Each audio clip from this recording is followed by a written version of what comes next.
good morning. Welcome to Sunrise Daily today.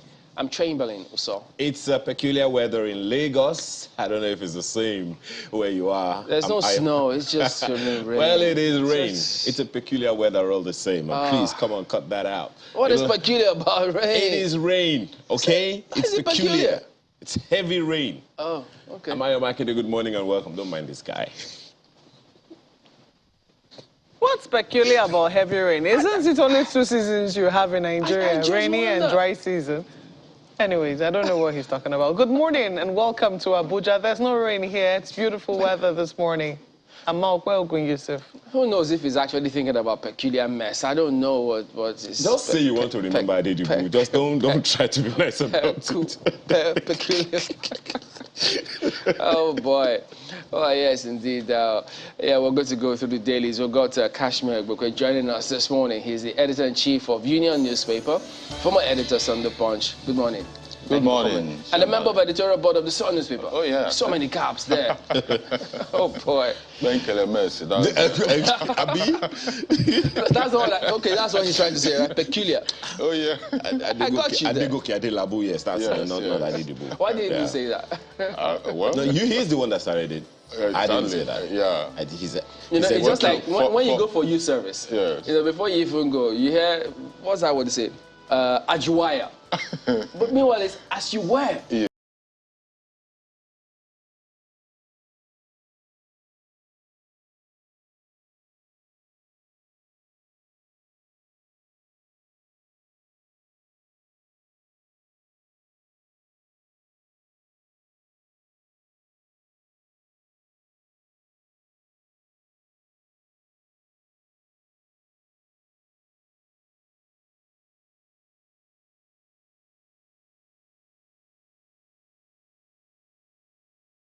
Exactly. And then people don't know, they just keep wondering, what do you mean by Ajuwaya? Why do you...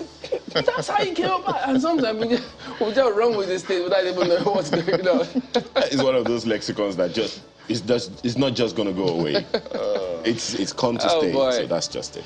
Oh, let's take a look at the dailies this morning. We'll start with News Direct today and see what they lead with. Quite a number of them have different headlines. So if we could just start with News Direct and see what, so there you go. They are going on with the economy yet again because it is a very important component of what we have to do.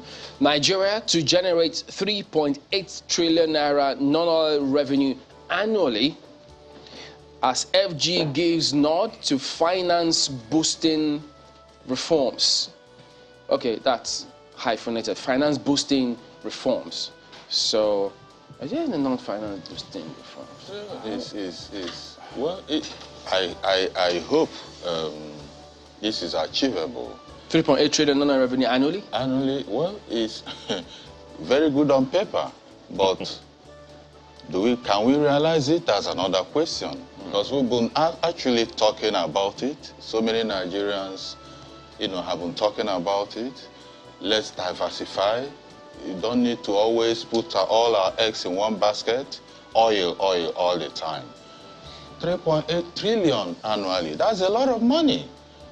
I seriously doubt if this is achievable, because we are very good in churning out policies, programs, with highfalutin words that we cannot achieve.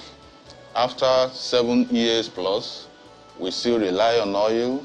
I'm talking about this administration, and then suddenly, I don't know where this is coming from. 3.8 trillion, not even billion, trillion annually. Well, I'll be happy if we can realize it. But, what you raise is particularly interesting because this is an election year. This last lap of the government. So you know that people wonder, will government agencies be able to focus? Because now, and it's also the first time we're having this length of campaign for political parties before the election. Yeah. So longer time for people to focus on campaign, and a lot less time on governance. Exactly. So who knows? Exactly. That's why. And even yesterday, the House of Reps, I think they set up a pro panel. Yeah. The country burns $7 billion on revenue and subsidy. Yeah. You know, where are we going? The refineries are not working. We keep importing. And the NNPC GMD says 200 illegal refineries are in operation at the moment. Exactly. Isn't that an indictment on the National Assembly? I'm not just talking about the House of Representatives now. They have oversight functions. They have committees, at least 2 or 3 committees oversighting, so it would seem, the petroleum sector. Yeah. Isn't that an indictment on the National Assembly members themselves? It is, because what they do there, most of them, I don't want to generalize, most of them, the lawmakers, for politicians, Nigerian politicians generally, they're all selfish. Even this pro-panel, I even doubt, they are looking for one personal gain there or the other, one personal selfish interest. At the end of the day, you will not see anything. Probe. At the end of the day, it will come to nothing.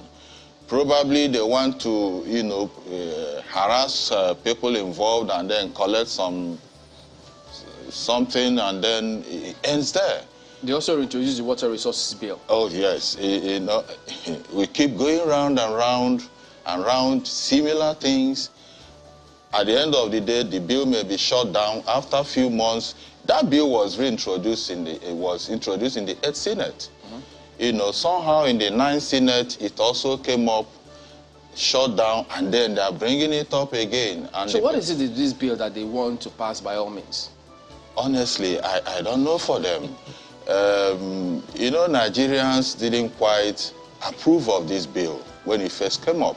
So what is in it that we must pass it? I don't know. There is something behind it that is pushing them to bring this bill up again.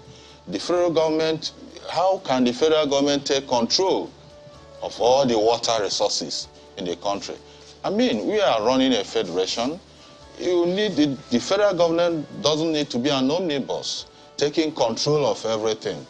It goes a lot. I don't know. The person reintroducing that bill, we should look at question his why he's reintroducing it. We don't need such a bill. All right.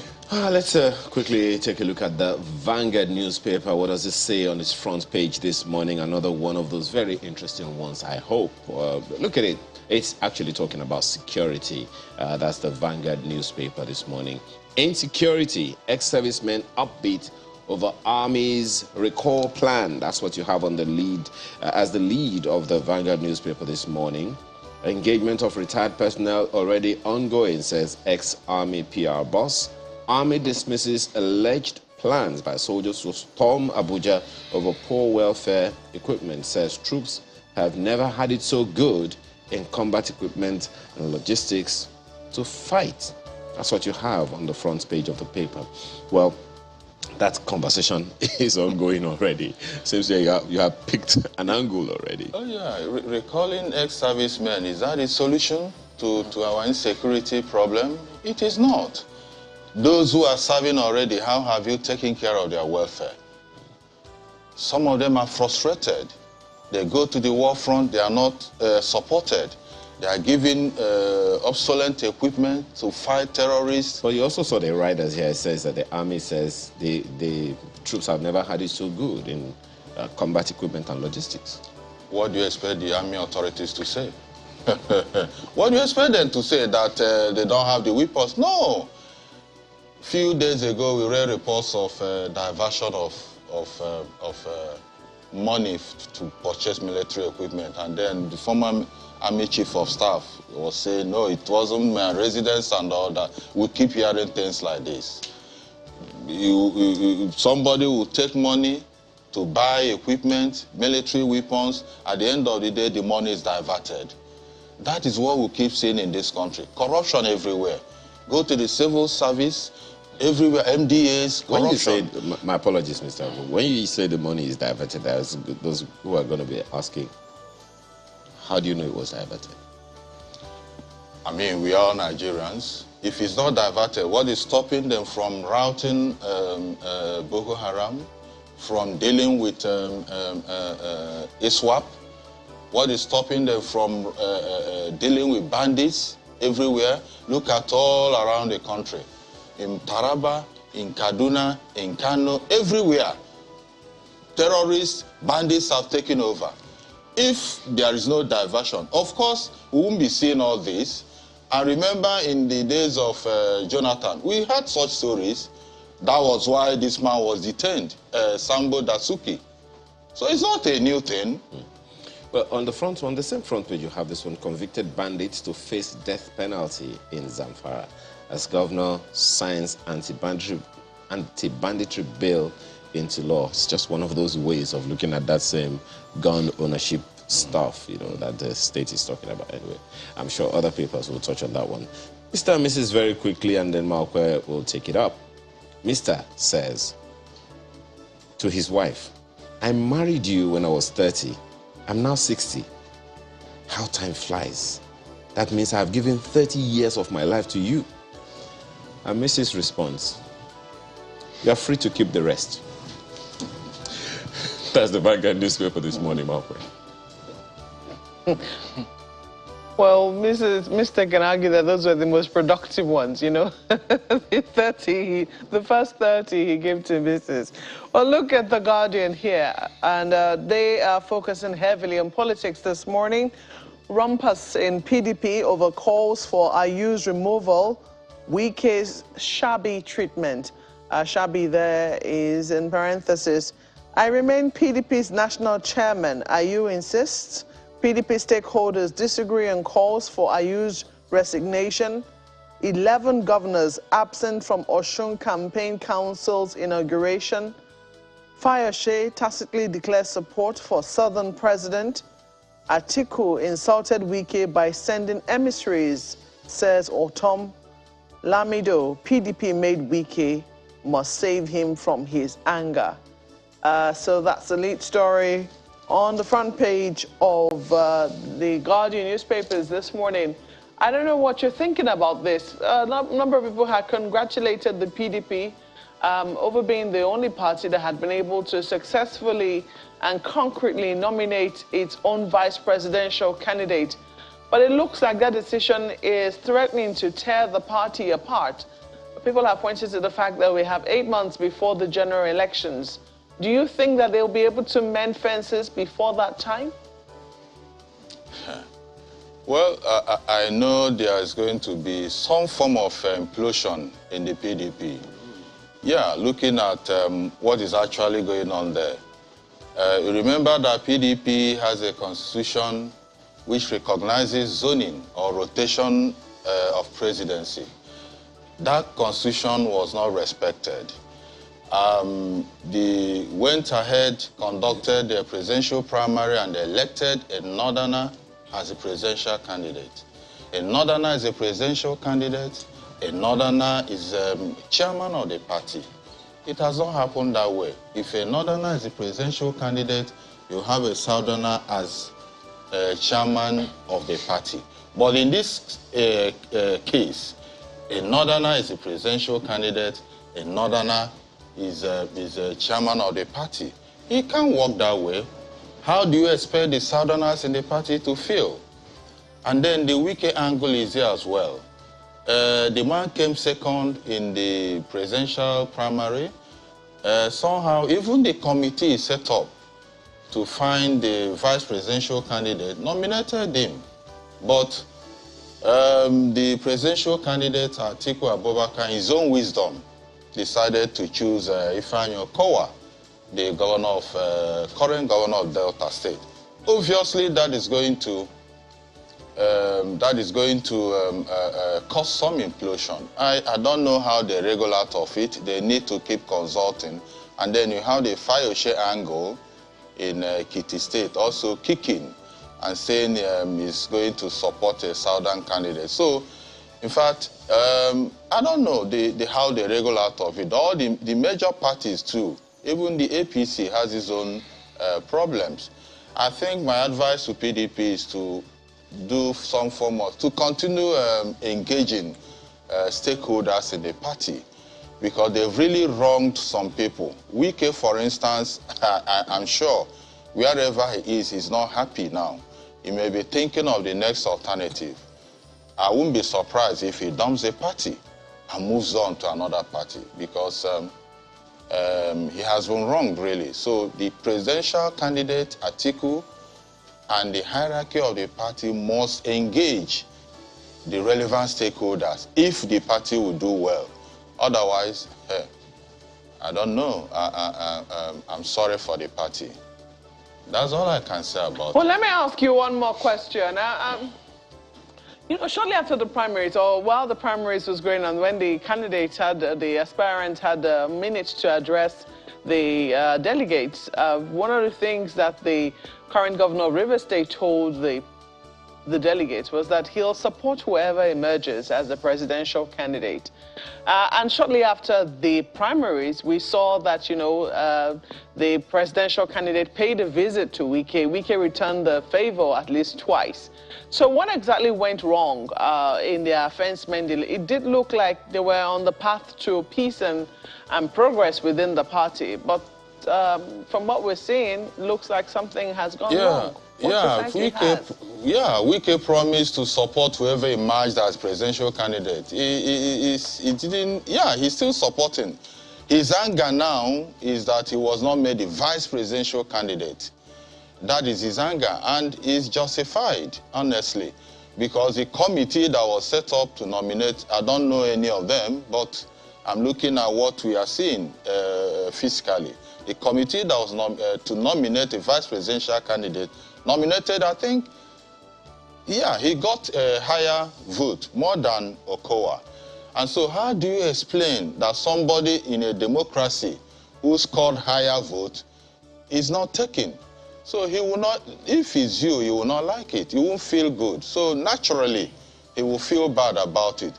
The presidential candidate obviously has a number of things in mind for picking Okowa. Probably Okowa is more level-headed, as he said, and fits in well as a vice presidential candidate. And will do well as a vice president, actually. He has a pedigree. A medical doctor. In fact, in all ramifications, Okowa is highly qualified to be the vice president of Nigeria. But we're looking at it the other way. If you are weak, how will you feel? That's the gospel truth. So the party needs to engage him and probably promise him something good for him to accept. And I don't even know what is good that will be higher than the vice president, president and vice president.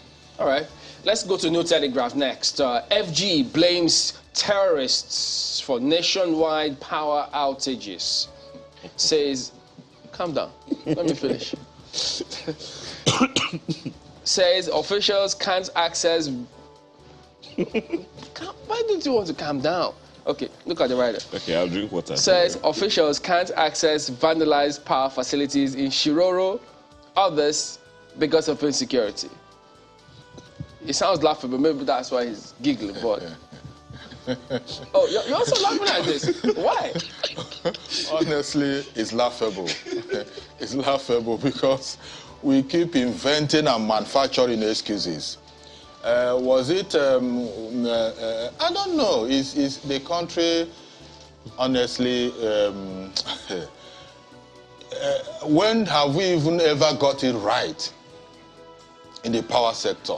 Have we ever got it right? Maybe the question is, where did we get it wrong? Because, I mean, go back in time. There was a system, even if there's going to be a power outage, there was a system. Exactly. The ECN and even the NEPA of those days would put out a notice. Yes. Everyone would know that this is going to happen for X number of hours or minutes or whatever it is. In some states now it happens. So, and then it wasn't as frequent as it is now. Exactly. So perhaps the question we should be asking is, where did we get it wrong?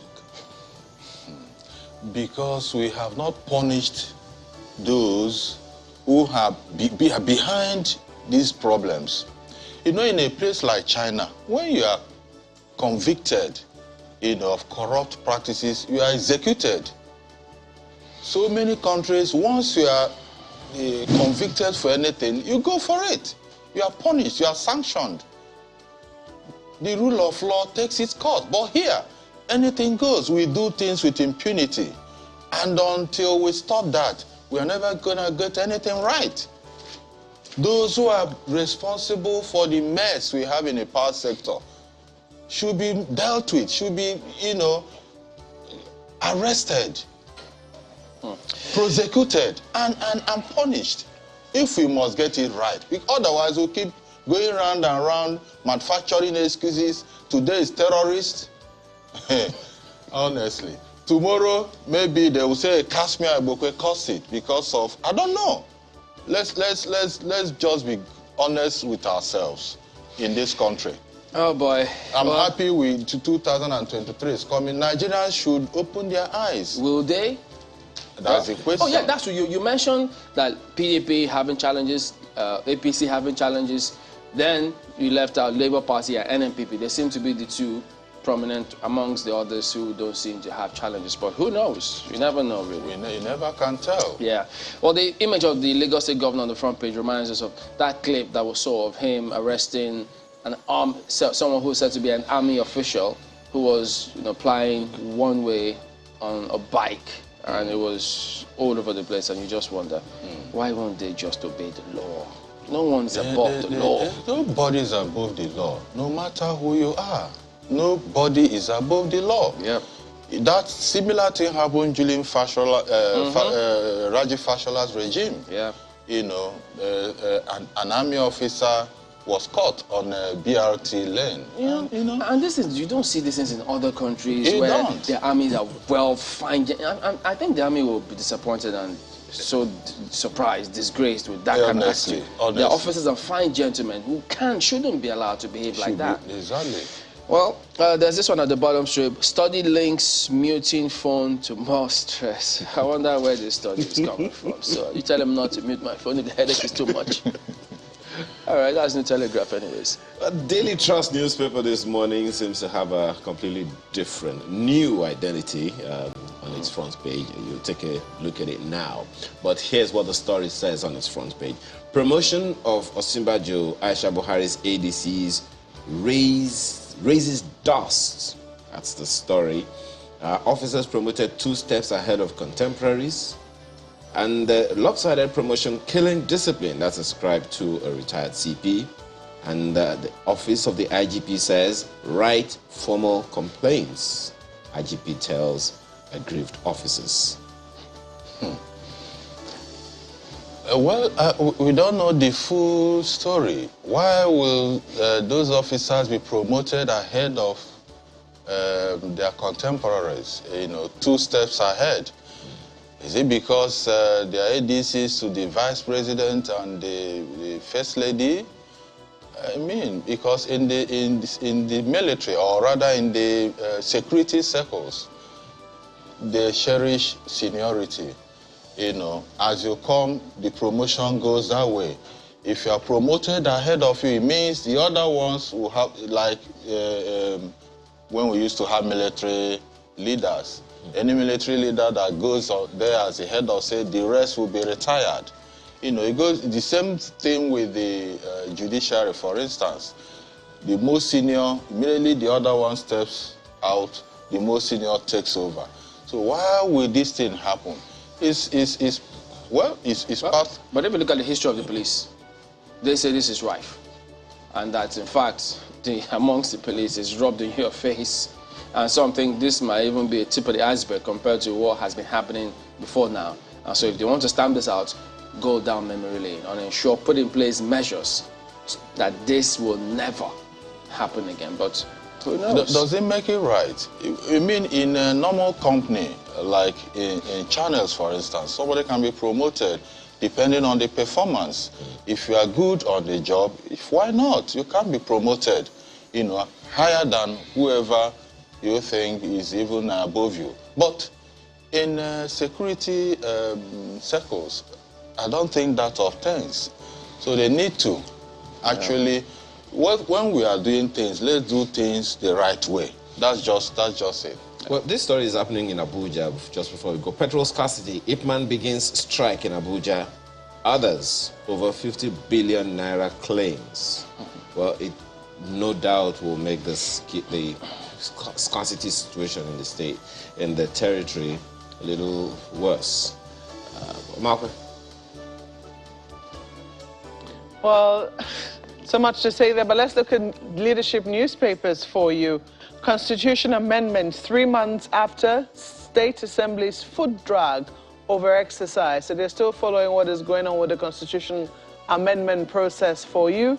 Yet to return 44 bills to National Assembly. They're taken after NAS members. That's according to Rafsanjani. Lawmakers not sincere, only interested in billions of naira voted for exercise.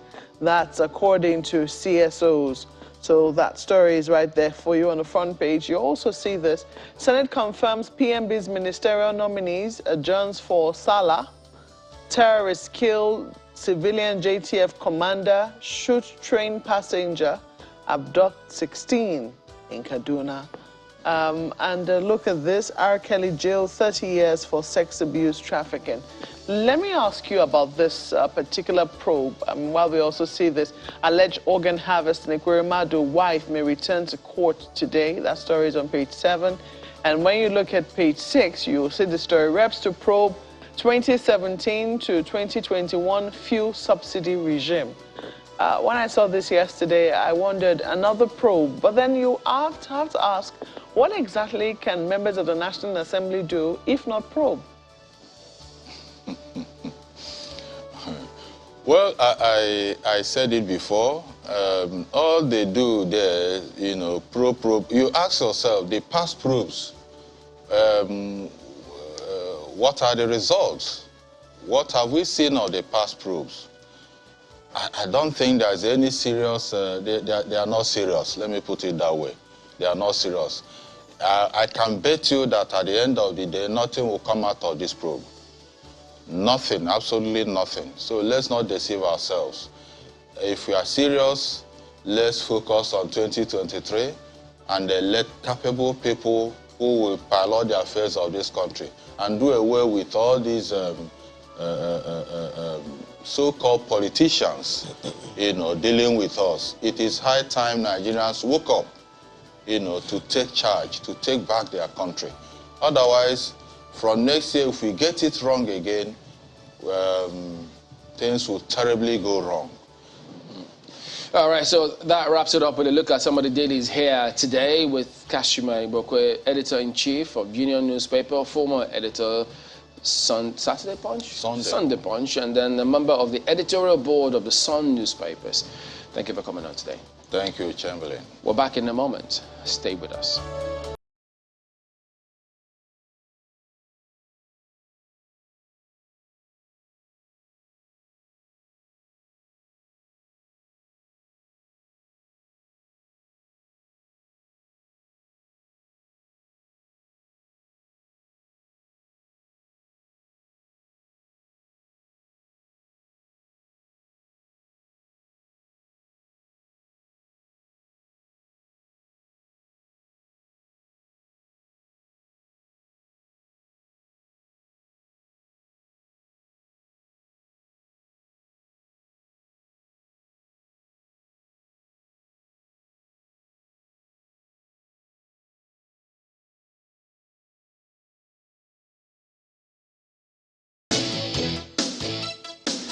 Yeah, the many questions for the PDP and so many things just going on.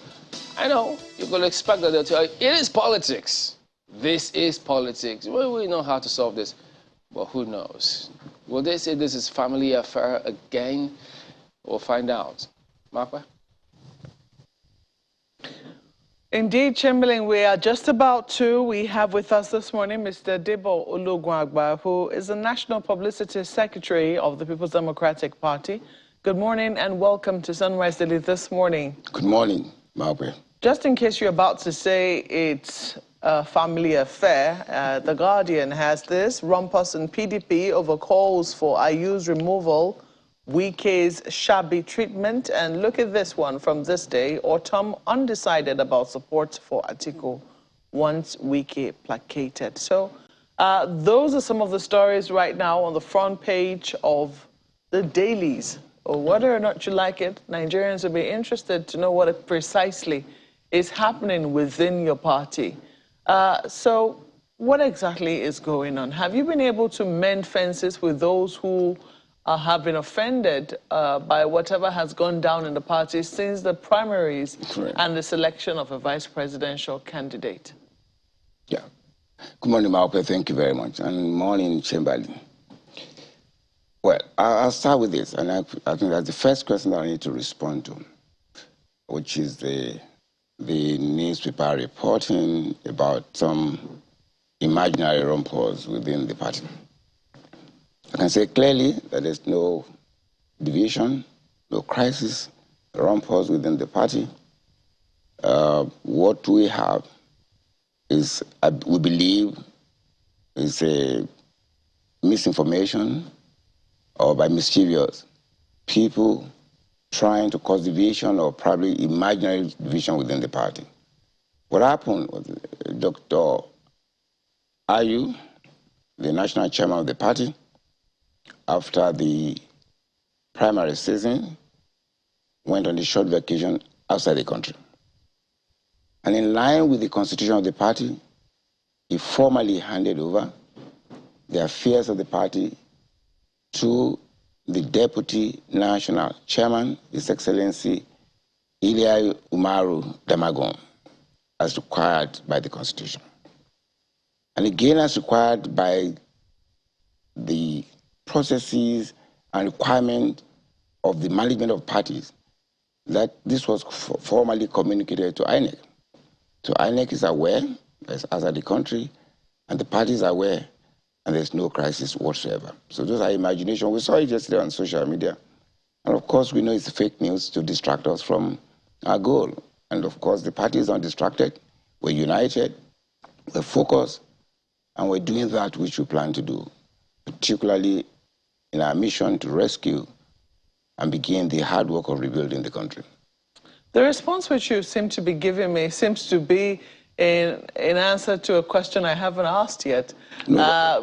Because you said there is no rumpus in your party, and you're talking about mischievous, you know, I don't know whether this is tweets or something, which seem to be questioning the status of the party's national chairman. No, what happened is I'm just whether responding or not to he's you. still the party's national chairman. No, I responded to you when you said the rumpus. You actually used the word rumpus, and I'm just trying to quote you on that. Yes, and your reference was into the reporting in the newspapers today, and I'm responding to that. And so to clarify that there's no rumpus, using your words or from the papers, and saying to you what is the position. I didn't have to wait for you to ask me what is the position, than to tell you the clear position, so that again that we can put that to rest, and then get to the main issue, which is what is the position and the position in the party. And so I guess... You haven't even read the detail of the rumpus. I mean, you don't know what precisely... Because there's no rumpus. Why would I be knowing detail that what doesn't exist? I mean, we are not the ones who are inferring that there is a rumpus within your party. You're referring to the party. No, we're referring to those who have been speaking within your party. Yesterday, we also heard from the former governor of Ekiti State, Governor Ayodele Fayose, talking about how he intends to support a southern candidate because it is the turn of the South, almost inferring that he might not be supporting your presidential candidate. Also yesterday, the governor of Benue State granted an interview talking about how God hasn't spoken to him just yet on who to support. And the details of that is right here within the story, carried by the dailies as well. I'm sure you must have seen the interview he also granted. These are members of your party. Right. This is not the public inferring a rumpus where there is none. What do you make of the statements of these important members of your party? Yeah, thank you. Let me establish this. Governor Otom of Benue State and former Governor Fayose of Ekiti State are respected members of our party. As party men, we know they are leaders and they've contributed in their own substantial quotas to the development of the party.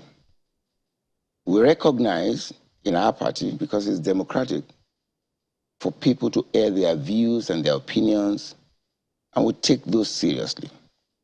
With respect to the comment by former Governor Ayo Fayose. He's entitled to opinion. But the good thing about democracy, and particularly in PDP, is the fact that we are democratic and we don't suppress opinion.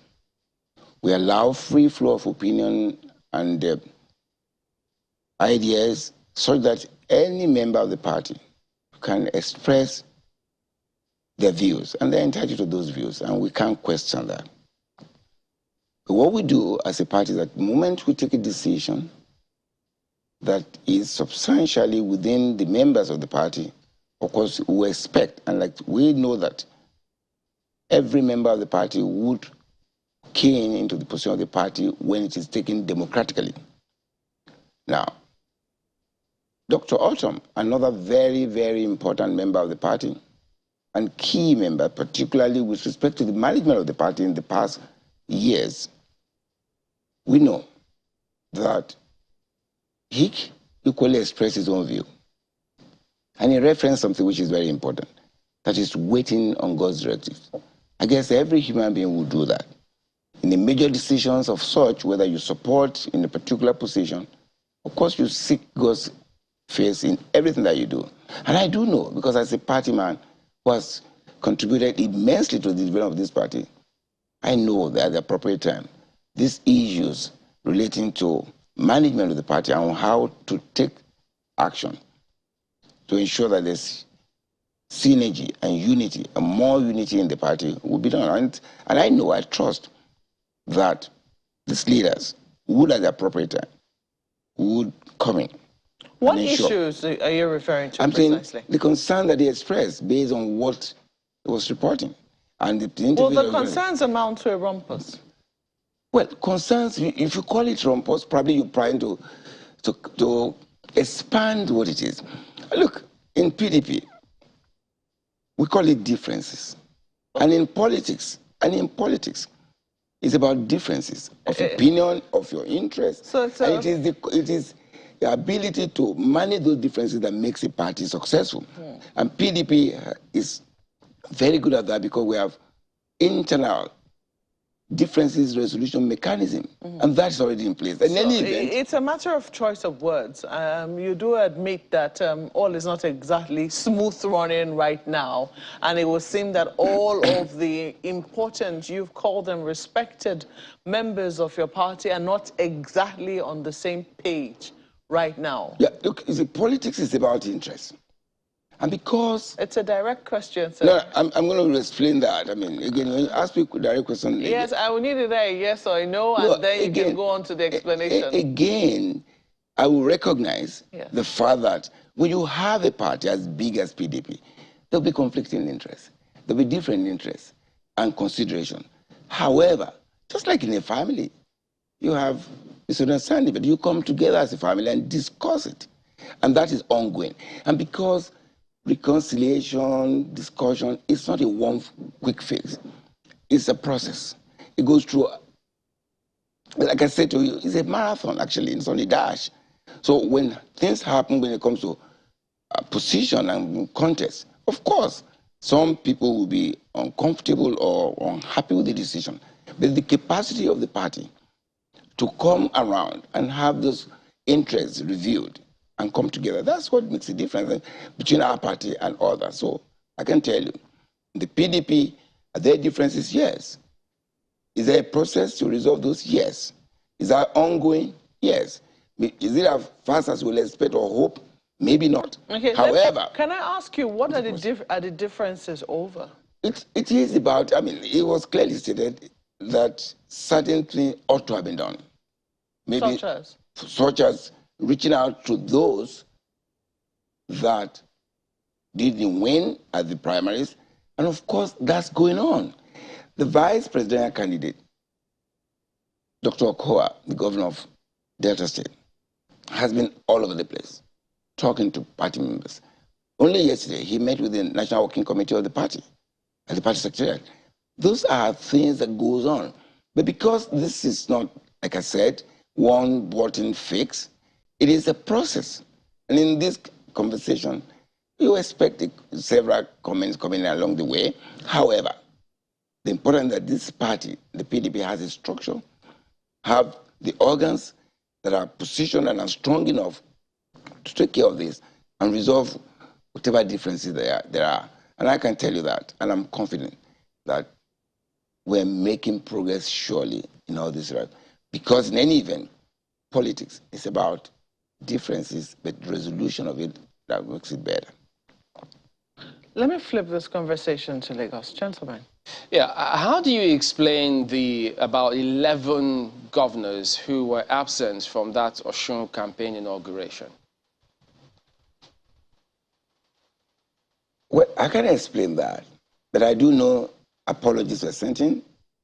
You will recall that the announcement for the constitution of the council was made on Tuesday morning. It was published. And of course, the governors, some of them will have their engagements. And if they can't, of course, they send in apologies and we recognize that. So there's no issue about that not being able to be there. A whole lot of other members of the party were there at highest level. The vice president candidate was there, the governor of Taraba was there, all members of the NWC were there, and a whole lot of other members that are important from Osun State, where we have the election on July 16th. So not being there, there were apologies sent in, and they were comfortable with what we have. But what is important for us is that we have put on a committee that is charged with the duty and the responsibility of working with the Osun State chapter to ensure that we succeed at the July 16 governorship election in Osun State. So do we also infer that apologies were sent in during the announcement of the VP candidature and then apologies sent in this time? So does that mean that apologies will also be sent in when PDP goes to campaign in Osun State? Again, I mean, these are semantics. And you are putting this, and that's your own imagination, that if an apology comes in one or twice, then apologies to continue. That is not so. We are set for the campaigns in Osun, and what I can only say to you, just watch and see what will happen in the next couple of days when that process begins in Osun. It's not my imagination. It happened during the announcement of the VP candidature. Many did not show up. Many governors didn't come. It happened again this time. So an historian say, you know what a man can do by what is done before. So on that basis, okay, well, if he says our imagination, I guess we'll wait and see if they will show up. Absolutely. At that time, because they've not showed up twice now. Yes. And so if it happens a third time, then it's no coincidence. Even though some already say it is not a coincidence now, which will hold you and ask you questions of when that time comes. But additionally, will the chairman, Yocha Ayu, step down? Because many have quoted him saying he was the one who said he will if the party produces another presidential candidate. That's a question for Dr. Ayu to answer, not me. But I do know something, that this party, like I said earlier, has capacity to resolve its differences or its operations internally without any rancor. That question would be for Dr. Ayu. You said he's quoted to have said that. I'm not aware that he said so, but if he did, of course, you ask him when you see him. But clearly, I can't answer to you on whether he's going to step down or not, because that is clearly outside my own contemplation or probably my knowledge at this point. Well, it's interesting, Mr. Olugwagwa, that you put it that way, because there are those who have said, even one of our guests, our first guest this morning also said that the practice of your party is that when there is a presidential candidate of a particular region's extraction, the national chairman of the party, would be of the other side. And that was one of the arguments of Mr. Fayoshe, who says, look, the constitution of your party, I think section 3C he quoted, says that respects the rule of rotational presidency. And you also saw it in the quotes that we put up earlier. Then you also listened to Governor Tom, who said, look, there is wrong that has been done to a very, very critical, important member of a party who is a governor in the state. And then add that to the mix of 11 governors that, Chamberlain just told you now, that didn't show up at an important meeting. And yet you say there is no rumpus. I'm just wondering, tying all of these together, Isn't there a connection somewhere, or you think they are just happenstances that people should just look away from? No, again, I mean, we are willing and we're ready to have conversation with Nigerians. And in any event, for any party worth its name, it must be open to Nigerians for them to ask questions. And I'm happy that to have this kind of conversation with you. Look, like I said earlier,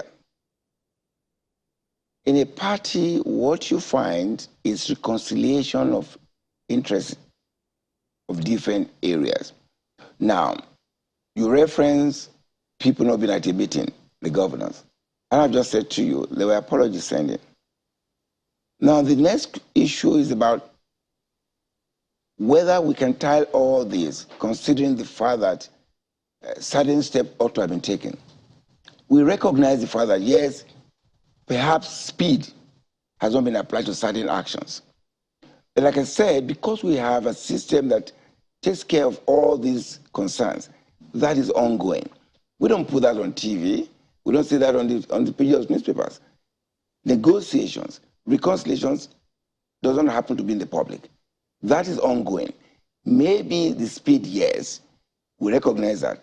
But I do know that every organ of the party at this time is engaged in ensuring that every sector, every stakeholder, key stakeholders in particular, are involved in the reconciliation moves, because again, in any contest, there will be losers and there will be winners. It behoves on the party to come together, and we're doing just that. That's ongoing. It's a process. It's a marathon. It's not a dash. It might not be as fast as we have expected it or loved to be, but I'm sure surely that we, as PDP, will get along ultimately and ensure that we focus back on the main issue that the 2023 election is about. Well, our mission to rescue and redeem Nigeria. I think that's us, what is more important for us, and we ensure that we're focused on that and ensuring that as we do that, we put our house in order, get more unified, and then move ahead to that bigger mission, which is actually about Nigeria. Well, there are those who will wonder if the PDP is unable to organize itself within such a short time, only made the gap bigger. I mean, then they wonder if the PDP has the capacity to put Nigeria straight. The comments, also came from Governor Okowa, who is the vice presidential candidate of your party, who says, look, we have to find ways, that the party has to find ways of bridging the gaps of division among the party. He said it himself at that meeting that, other 11 governors were unable to attend for reasons that you said were sent in. So one is wondering if the PDP has been having issues before the convention and it only got worse after the convention. And there are important people in your party that are raising issues and raising red flags. Isn't it something to look at? I mean, you spoke the other time about the fact that it's a family issue. Doesn't that raise a question about the head of the family? Well, again, can I take us back a little bit? So it may not be correct to characterize this party as not being organized, and therefore they won't be concerned about its ability to be able to rescue Nigeria. You recall October last year when we had the national convention that produced the National Working Committee. It was celebrated like a carnival. And you could see the organization of the party ever since. We're moving from one set of plan and policy implementation to the other. The next time we went into a retreat. And then the most recently was probably the best ever organized national convention. Seamlessly so.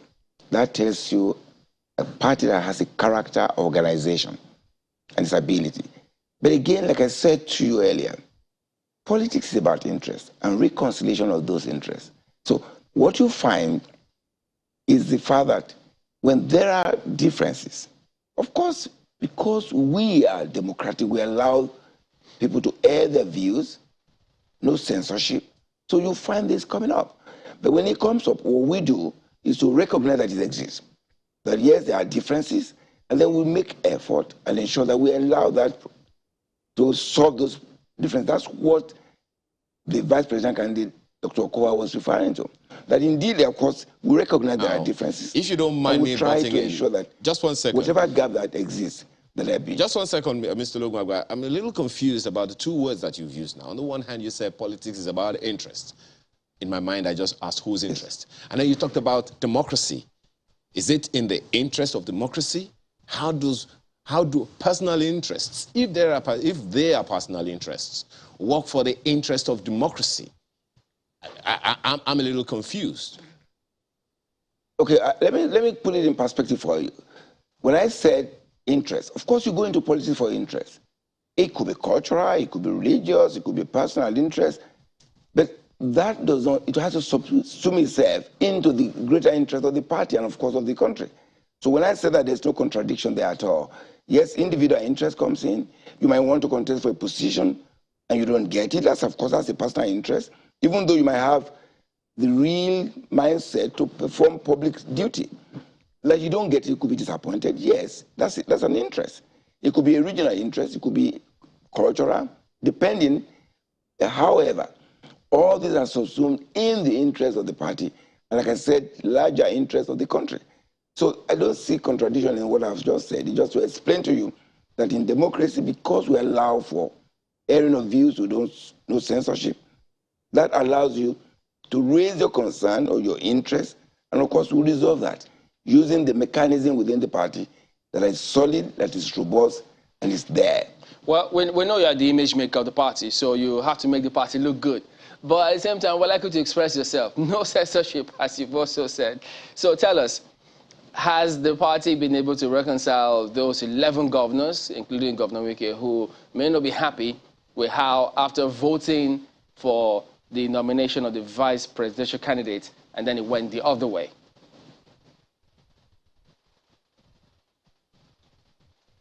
Did you hear that? Sorry, I can't hear you. Can you hear me now? No, I didn't hear you. All right, so has the party been able to reconcile those aggrieved governors who voted in the vice presidential nomination and then it went the other way?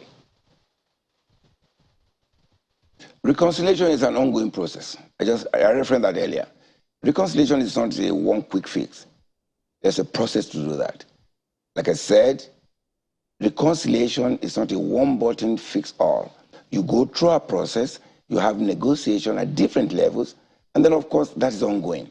And we have a robust mechanism within the party that is taking care of that. And I can assure you that ultimately, this party will come stronger, will be more united, and then we'll get focused on the main issue, which is the rescuing and rebuilding Nigeria, of course, from the state it is right now.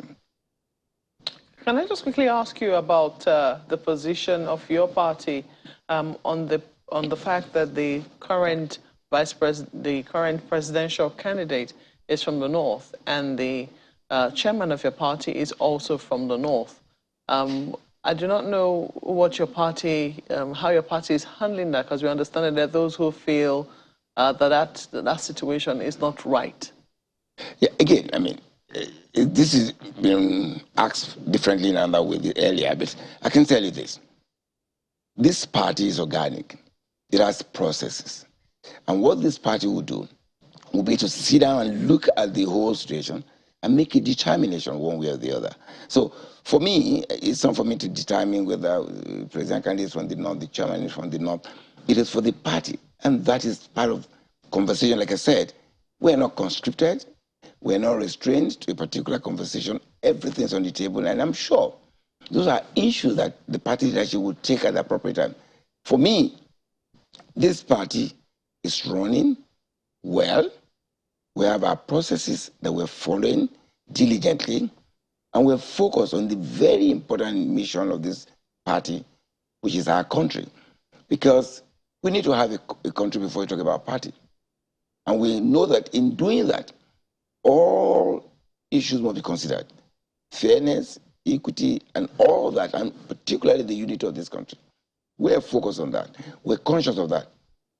And we do not want to take anything for granted. We know that these are issues that we must discuss. And when we discuss that and have a resolution, of course, one, for the good of the country, and of course, for the good of the party. So we're focused on that. These issues are all on the table, and we discuss that. But I won't give you one opinion here or the other, because again, we're guided by our constitution, we're guided by our processes, and of course, and we know we're a dynamic nation, and of course, a dynamic party. So we know that. Okay, we'll see how matters eventually pan out in the PDP. They still have a good time before the elections, even before the campaigns, which we understand is supposed to start in September start. So we'll see how eventually you're able to resolve the differences that you have within your party. Thank you so much for coming on this morning. Mr. Debo Ologunagba is the National Publicity Secretary of the People's Democratic Party. We'll take a break at this point, and we'll be back shortly to discuss another matter. Please stay with us.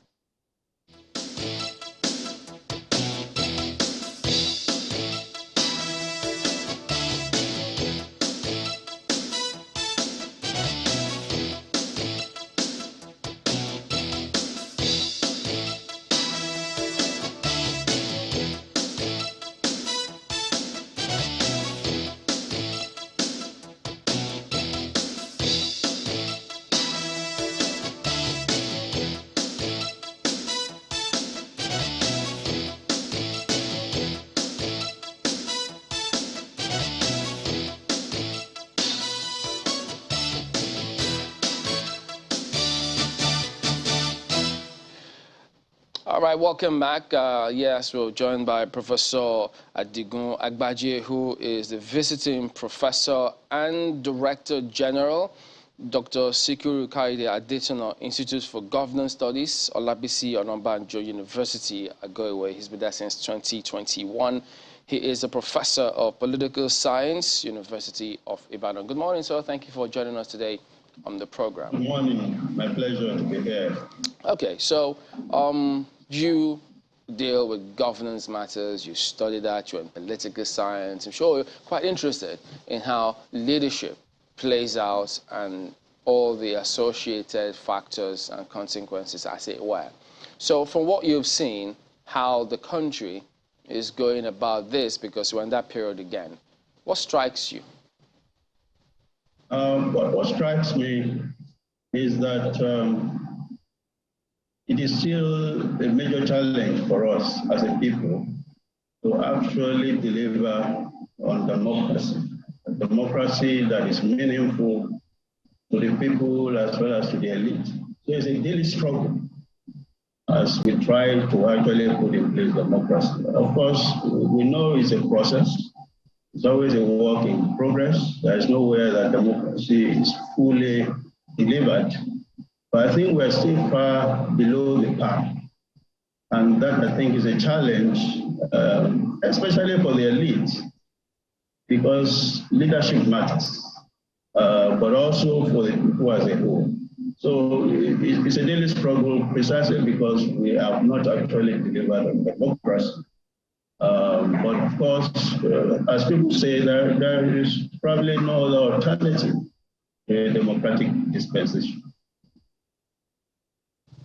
Perhaps you could just, I mean, when they say that people are products of society, the ivory tower, so give us a bird's eye view of what happens, you know, in the four walls of the ivory tower where you are. What kind of theories, studies, what knowledge, leadership ethos do you try to communicate to the students where you teach about governance? What happens there? What do you tell them? Well, we tell them exactly what I've just said, that all of this is a process, but we are so far behind what is expected of us. We bring evidence from history to show that, you know, perhaps if we don't get too focused on the moment, we'll realize that there was a time when Nigeria had appropriate leadership and a larger measure of democracy, respect for the rule of law. And that to the extent that it has actually happened before. We don't have to lose optimism by also thinking that it can still happen. Because things can really get depressing. But we tell them, don't become prisoners to the present. Look at the history of your country. It has been a glorious history. Look at even the present. Don't be consumed by the message that everything is bad. There are pockets of effectiveness. There are pockets of good leadership. There are pockets of good governance, both in the private and public sectors of life. What is required is that we increase the resources that we can use to now build on all of that experience and all of that history and all of that present moment that is positive. And then we can actually move forward beyond all the drama of the elites that is not strategic in terms of its commitment to democracy, that tends to be very short-sighted. And in terms of the people that have literally been decoupled from the democratic process, we tell them about all the complexities of moving forward to democracy and good governance and good leadership. But we also tell them that it will be very simple when you look at the right places and you engage the right people. So, of course, all of these is reflected in our teaching and also in our research. But as you know, the resources for research are also problematic. And many of us have to depend on foreign foundations. Increasingly, rich Nigerians who are beginning to fund research, but they tend to focus more on action. But without the knowledge base, action can produce not what we expect in terms of moving forward. It can actually produce situations in which we are moving backwards. Okay. Well, Prof, just one moment, if you don't mind me butting in, to quickly ask you, when you say that we have had an experience where we got our democracy right, which of the republics are you talking about? The first, the second, the third, or this one, 23 years into it? Yes. If you look carefully at our history, part of the problem is that we have neglected our history.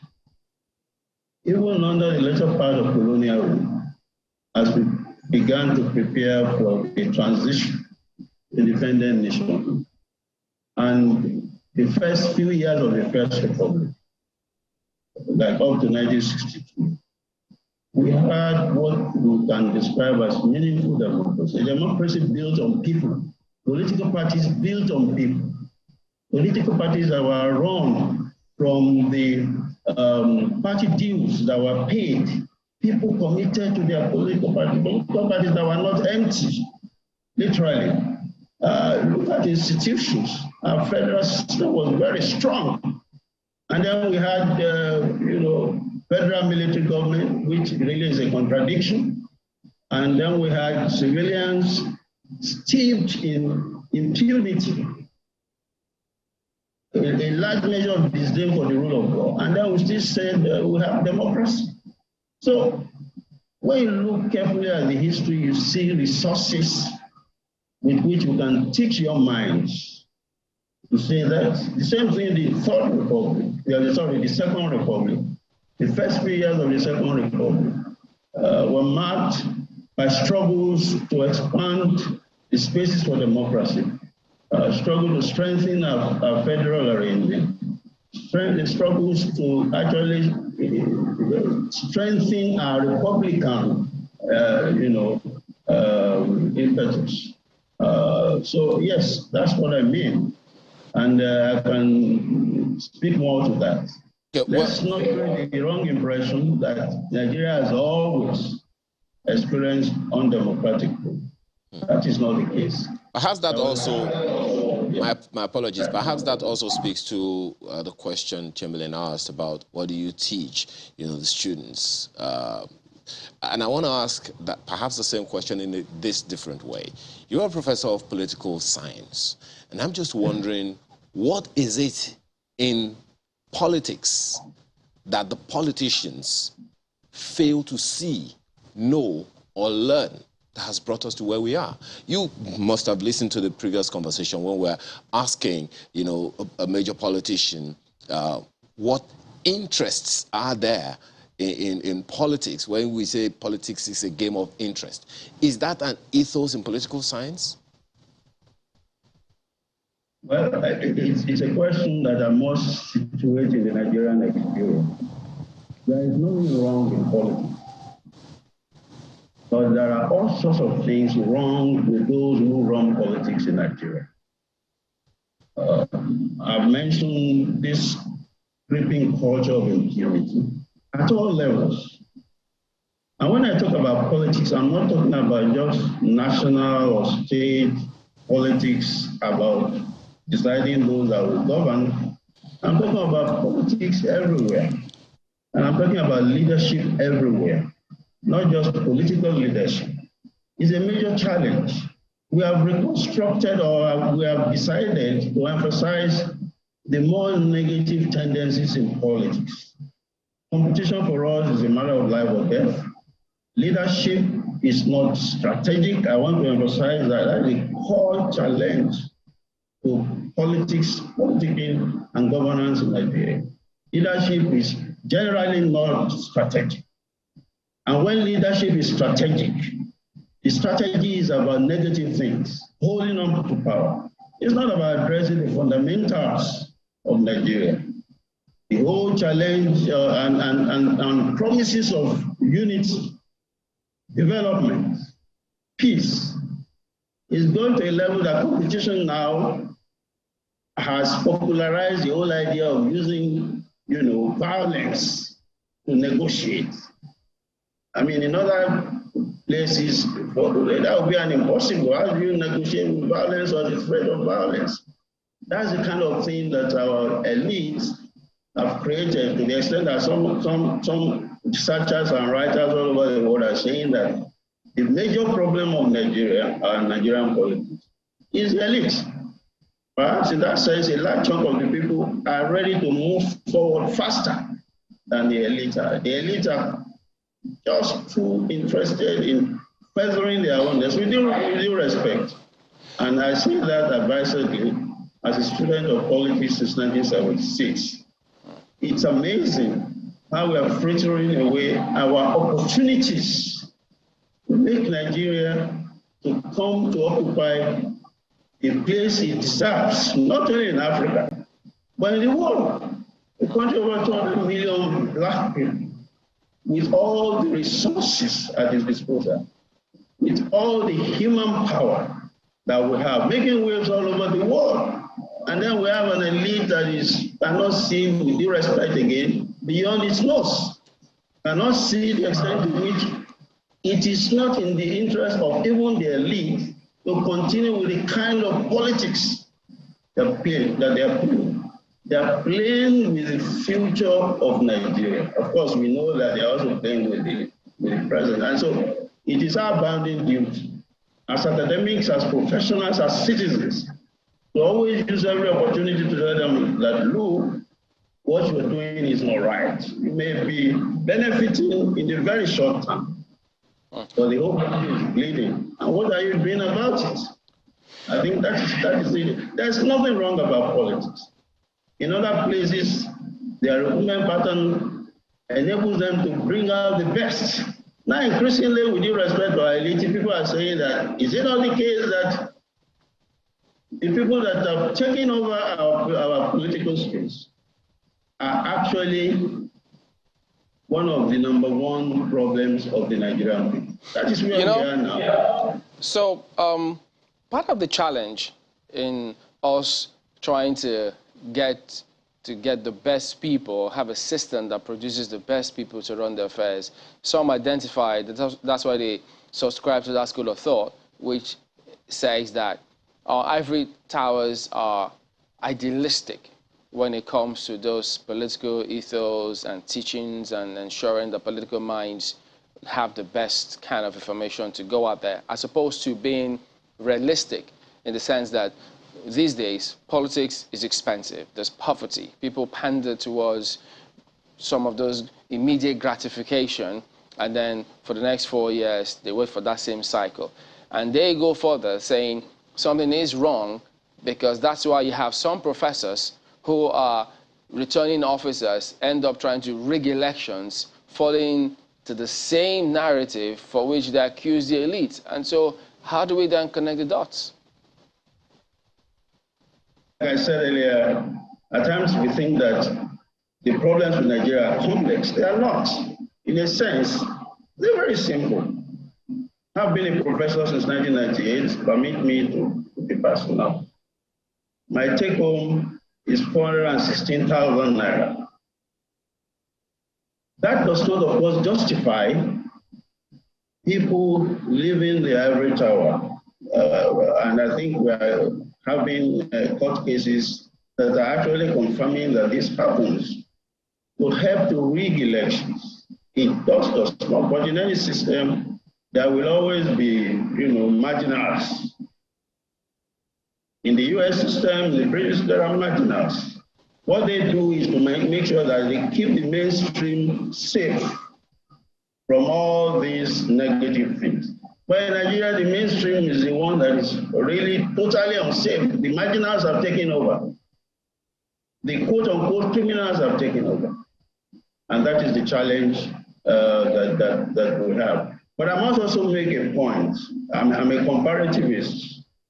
I study politics across countries and cultures. It is not the case that poverty always translates into undemocratic behavior or corrupt behavior. India has been able to maintain, like I said, the mainstream, largely free of some of those influences. Of course, in the marginals, poverty is a major problem. But in the mainstream of Indian life, among other countries, poverty has not subverted democracy. We must draw the right lessons to say that, yes, poverty is a challenge in Nigeria, but can we construct a future where even when there is so much poverty, we can secure a more democratic system? Some of the people that are running our democracy down are making it almost so difficult for us, in spite of all our resources, to develop. And not poor people. They are some of the richest people. So empirically, there is a challenge there. And that's what we do as academics. We must think in unusual manners, look for the evidence, and support a system or a movement to make Nigeria democratic, to make Nigeria a developed country, to ensure that ethical codes of conduct, that we go back to those. In the past, if there were conflicts of interest, you declared it. Now you build everything, even policy, around conflict of interest, and nobody is saying anything. So that is part of the challenge we face. How do we render the Nigerian narrative in a manner that is not distorted, in a manner that is not about lying to ourselves and lying to the people?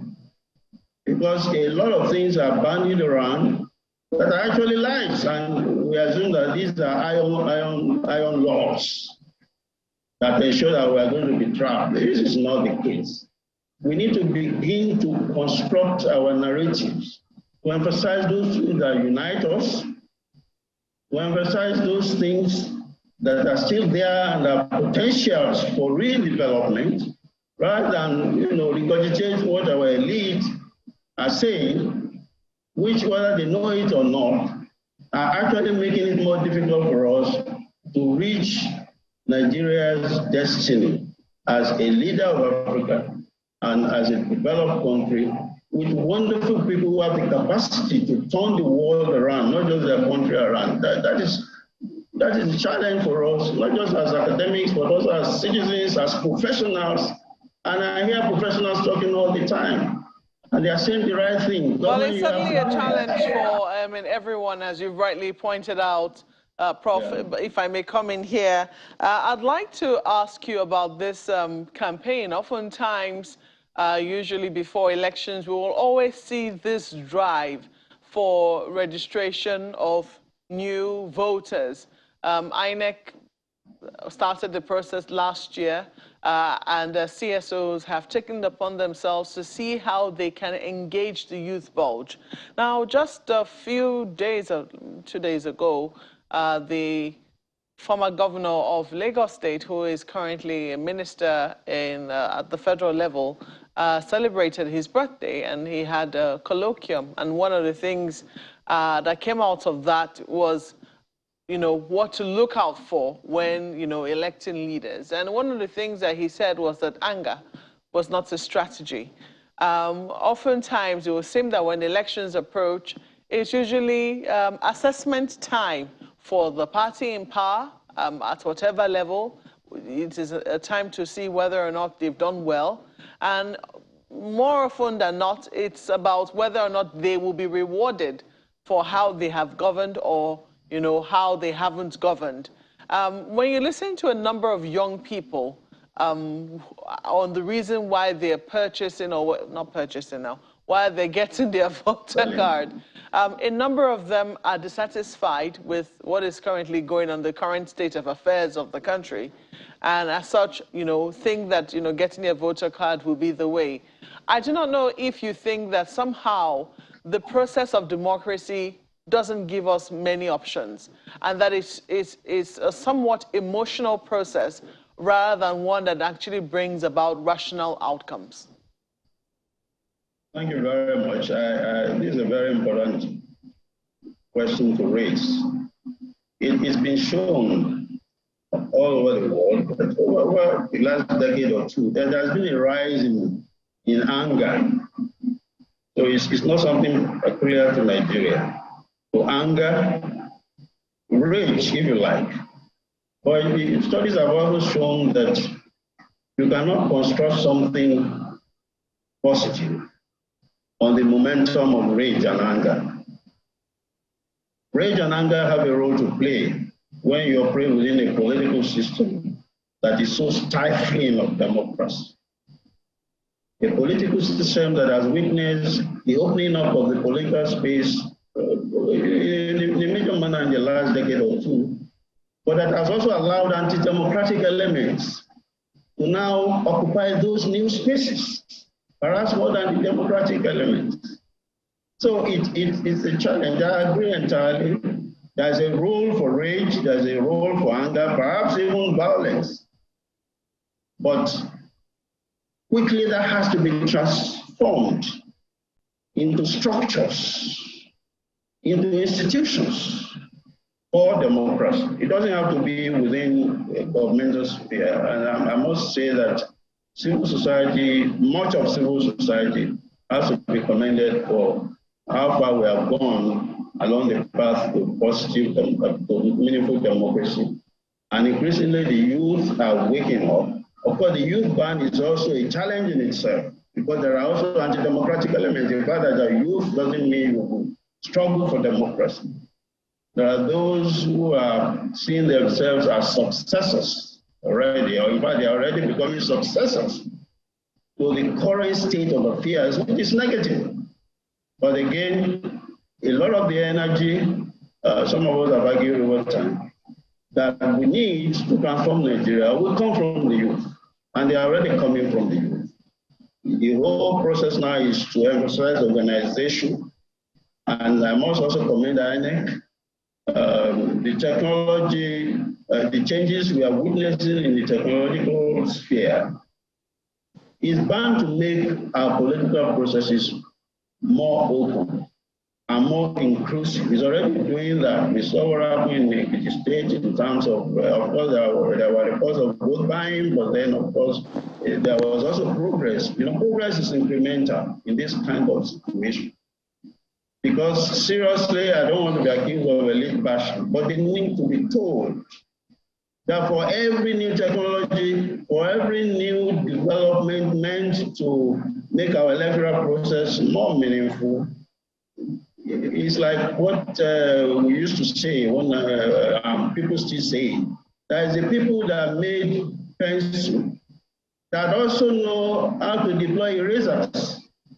So when people keep on talking about reforms in terms of new legislations and so on, who are the people making the legislation? And what do they benefit from? Are they benefiting from increased democracy, or are they benefiting from the fact that we remain backward as a nation aspiring to democracy? If their interests lie in not giving us, or not ensuring or frustrating democratic impulses, can we trust reform on them? Can we trust them to do the right reform? So these are the questions we have to begin to ask, and to encourage people, young and old, to commit or recommit to a better Nigeria, and find ways, if you like, if it is required, to build a quarantine around some of the more difficult elements of the elite, so that this country can move forward. It's unfortunate. Look at all the resources we have. People are making waves all over the world, and yet we can hardly do anything meaningful. So I think the technological developments have to be welcomed. The democratic impulses among the youth must also be welcomed and commended, that despite all the sacrifices that have been made in the past, including, the sacrifice of life, the youth, the significant portion of the youth are still committed. I think I would say that the future of Nigeria actually, in a really meaningful manner, in terms of recrafting the Nigerian space for real democracy and real development, will lie more on the non-state actors rather than those who purportedly now govern us. It's only if we can find... Is it enough for the youths to be involved? Prof, if I may, is it enough for the youths to be involved after primaries have been conducted? Don't you think we need to see more young people within parties trying to effect changes from within? Absolutely. Engagement is a major platform. It's a requirement for democracy. There must be engagement, and we must encourage not just the youth, everybody, including academics, including farmers.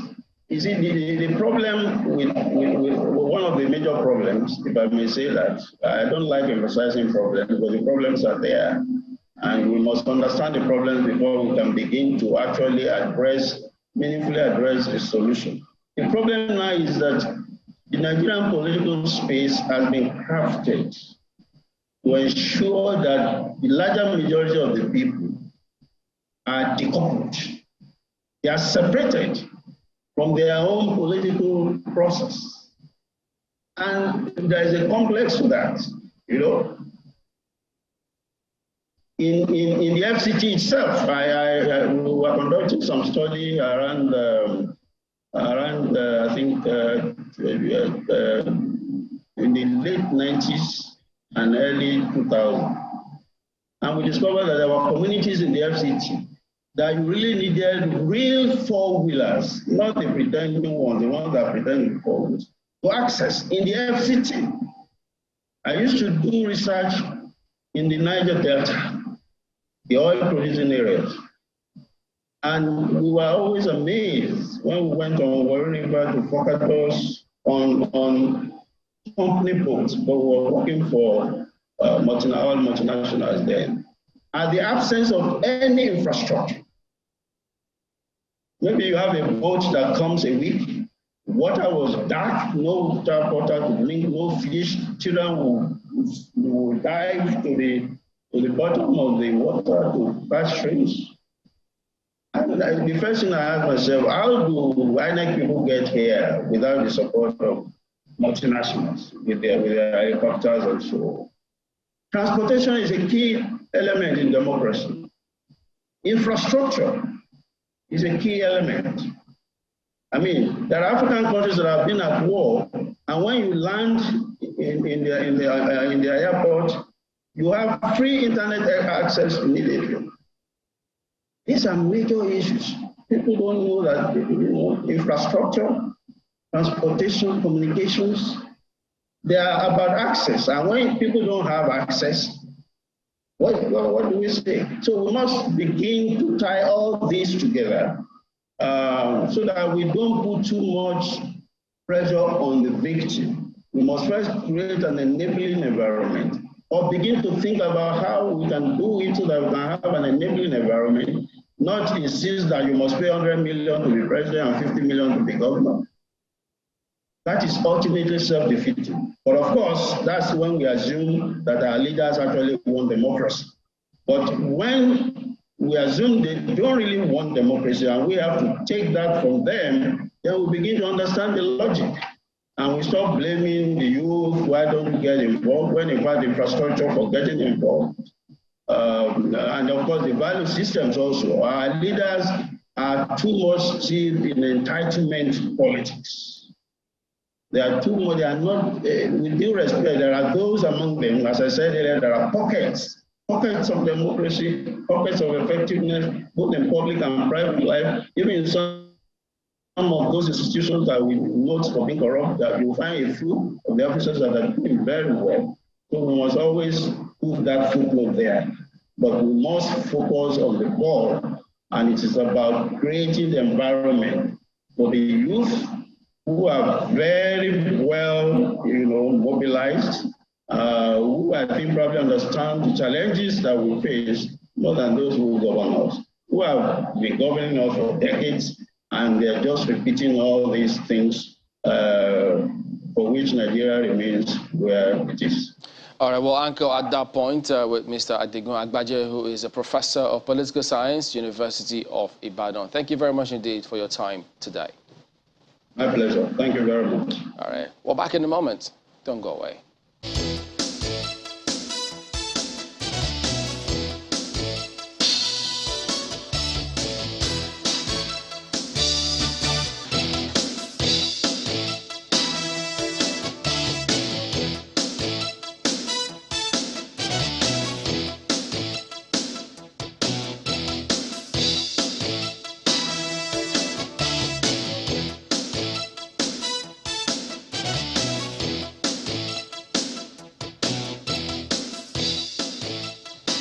Thank you for staying with us.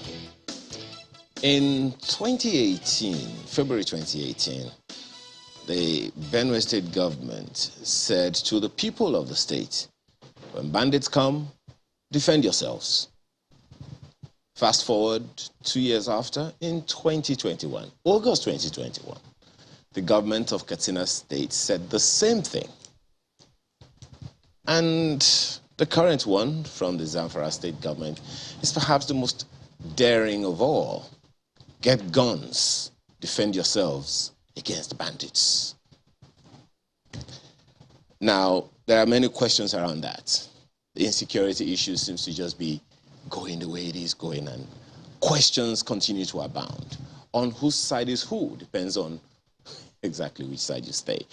Let's have a conversation with Boyega Adejimo, who is an Afenifere chieftain, and he joins us virtually from Ibadan. Thanks for joining us this morning.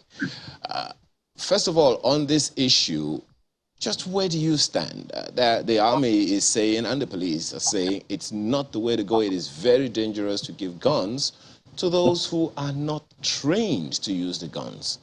What's your position?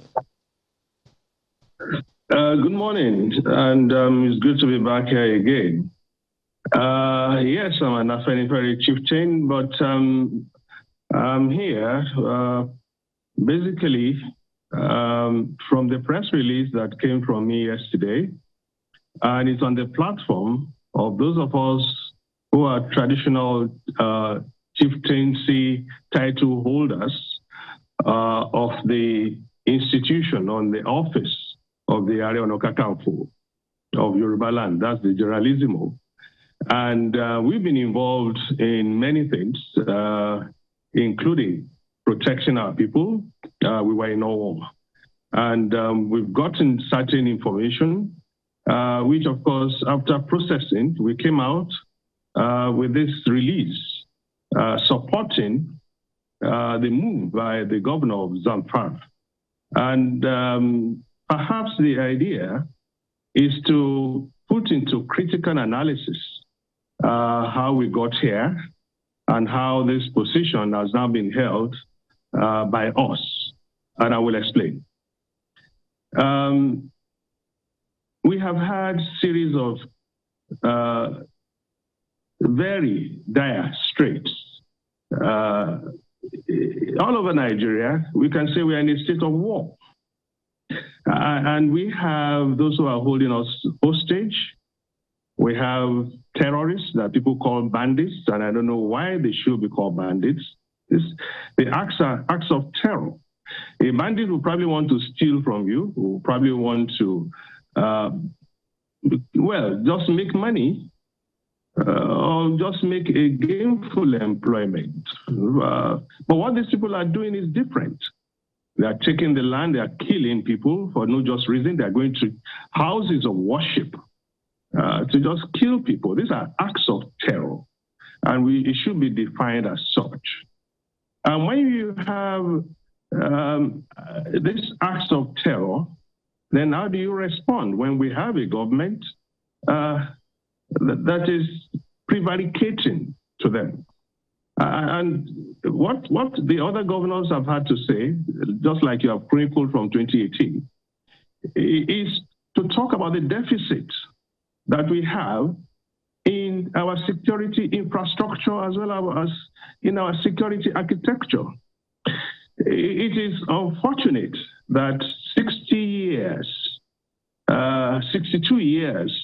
after independence, we are still operating a police kind of security infrastructure. It is simply unfortunate. A central command from Abuja, a governor that is meant to be the chief executive officer who cannot order ordinary sergeants to go and do something in terms of securing the lives of the people. And that one will have to say that I will have to take orders from my boss. And who is the boss? Maybe the Assistant Commissioner of Police. And we have an elected government with the appellation supposedly derivable from the Constitution that we say is faulty. So what do? We are left with no other choice other than to seek self-help. It's as simple as that. The citizenry of this country have been debased, they have been abused, they have been reduced to helplessness.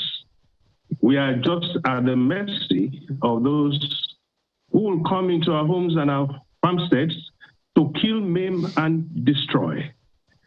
And what then do we have to do? In every society, you and I are supposed to be upholding the law. And part of what we need to do is even to make arrests. The only thing we can do is go ahead and pass judgment. We can arrest them and then take the person to the police station. But then what happens? Perhaps a little more perspective, since you give us that perspective. Nigeria, we're not new to armed robbery, banditry, if I can just stay with that for a little while. But perhaps the difference is that back in time, there were faces to the groups. I reference the Oyenusi era, where everyone knew that this guy who was a commercial bandit, if I can use the term. Of course, the security system took care of him. Then there was the Lawrence Anini saga at the time when everyone knew who he was, even though he also operated with a team, but you got him, you got his team. The challenge now is knowing the leader of each of these bandits, groups, and all of that. Perhaps that is the difference. There are those who have also said that maybe because even the police system themselves are handicapped with personnel and with equipment to do their jobs. Consequently, this is where we are. So I'm wondering if you think maybe if the police or the security system had enough to do what they needed to do, maybe we wouldn't have this call for people to carry arms and defend themselves. It goes a whole lot beyond that. You actually gave the insight into how it all started. But then, of course, it started after the Civil War. There was this influx of small arms as well as dangerous arms, assault weapons, That came from the backlash of having to have gone into a war that threw up all manners of weapons into the system, and some people took advantage. But again, if you do the same thing all over again and you are getting the same results, it simply shows there is a failure somewhere. Why have you not been able to identify that? The 1963 Constitution, that is like 59 years ago, gave us the ability to organize at the level of the local government police. But we are talking of 59 years later, we don't even have local government police, let alone the state police. Now we know what has happened. People have talked. There was Baraje who said, look, these people were brought in after the 2015 election. Nobody has said anything. There was Commodore Laumi who opened up and said that we have over 200 names of these people we submitted to the president. Nothing has happened. Some of them, the kingpins, those who organized all of this, have found themselves into governors, senators, and the rest. Nobody's talking. So what do?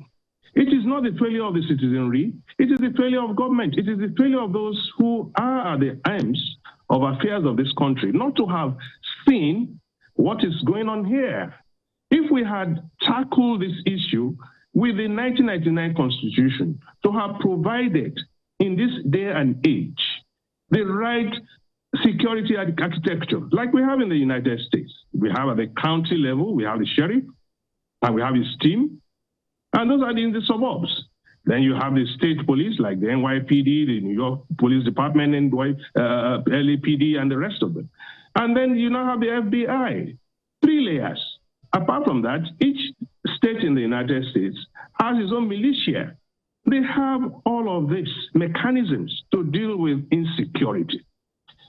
I was opportune to have traveled with the Ààrẹ Ọ̀nà Kakanfò about 2 years ago when a monarch in Yoruba land was abducted. When we got to the place, we realized that there was no police station.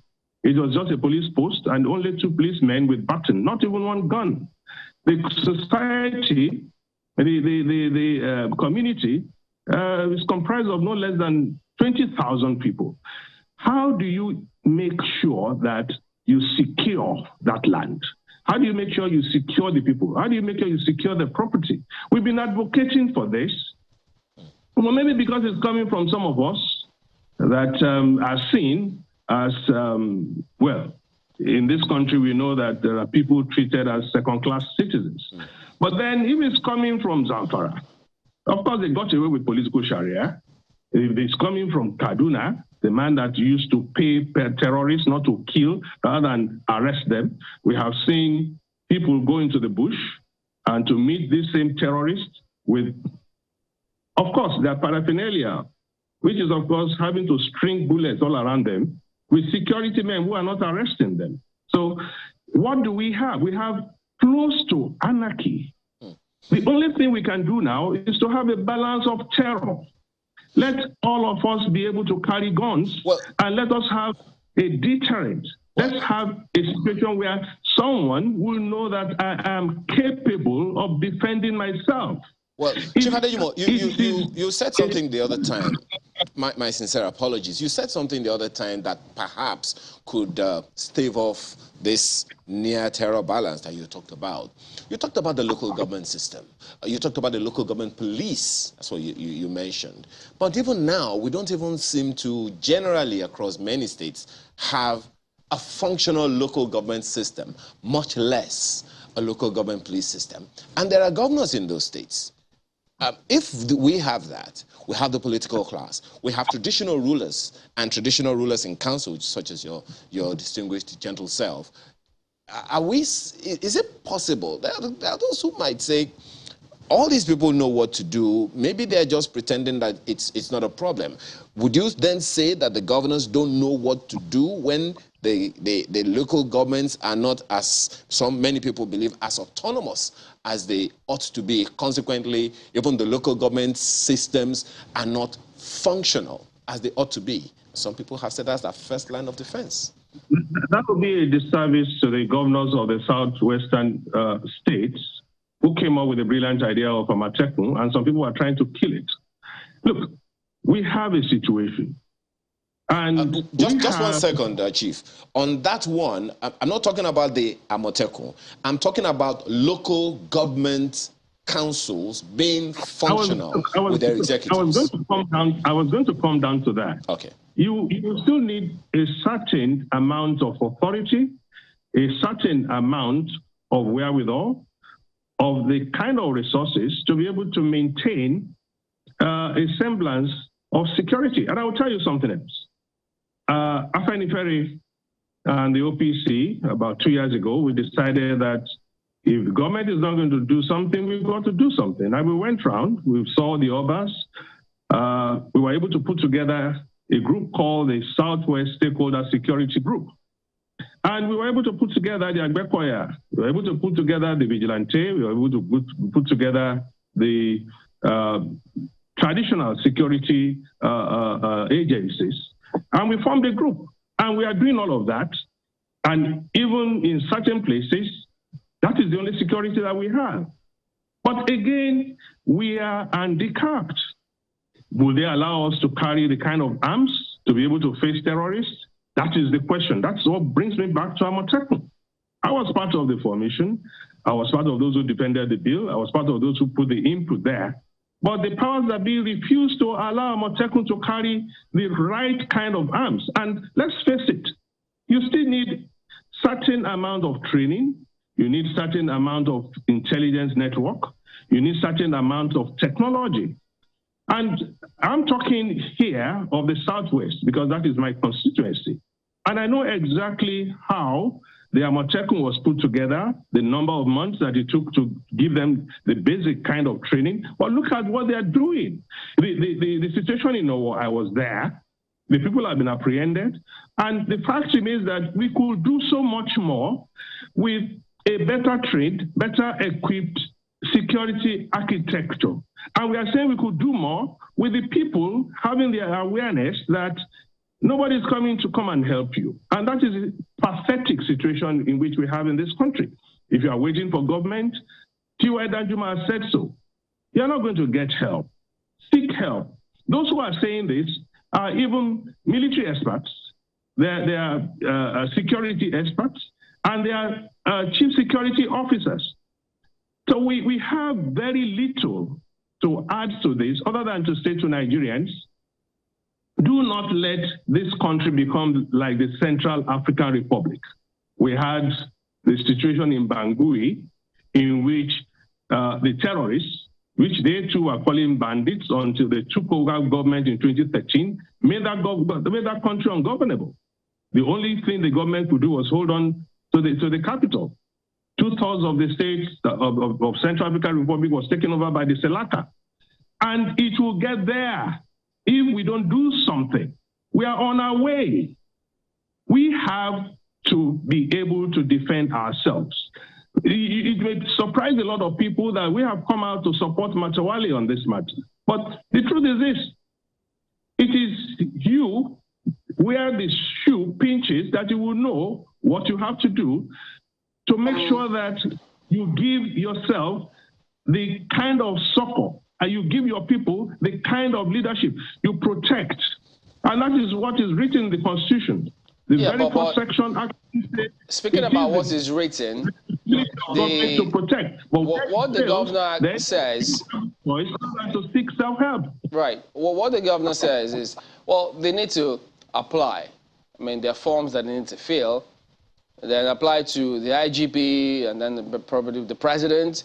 If they then approve of your application for license to own firearms, and according to the Firearms Act, you can only own a Dane gun for hunting, and not necessarily for self-defense. So, isn't it tantamount to supporting? How are you supporting him when he says, "Look, the law says it's for hunting"? So, wherein comes the self-defense bit here? Then, is the law meant to strangulate the citizenry, or is the law meant to strengthen the citizenry?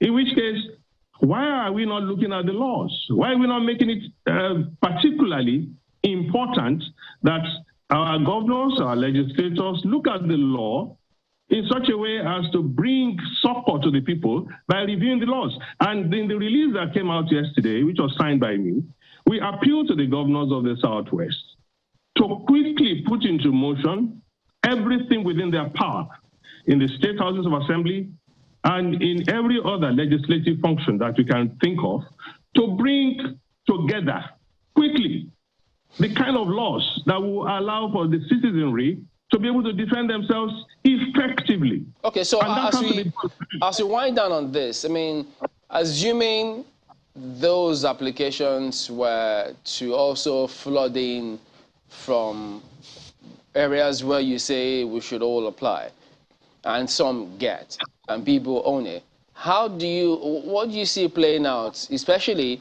in consideration of how challenged the security agencies are, particularly the police, with respect to forensic investigation? How do you then ensure, look at the judiciary cases are there for a longer time than people expect? The framework isn't there to regulate how people use some of these things. Do you have the database to find out who is where, who owns what? So if you throw in this in the midst of all of this, isn't that a recipe for a lot more chaos? Are we simply then going to roll over and die simply because we think we don't have the right processes? The human mind is dynamic. Some minds came together to decide that we are going to have a Amotekun. People didn't even think that we are going to have the semblance of the kind of successes here and there that Amotekun has been able to garner. It is simple. You put in the plans, then you set up the processes, and then you follow up with the right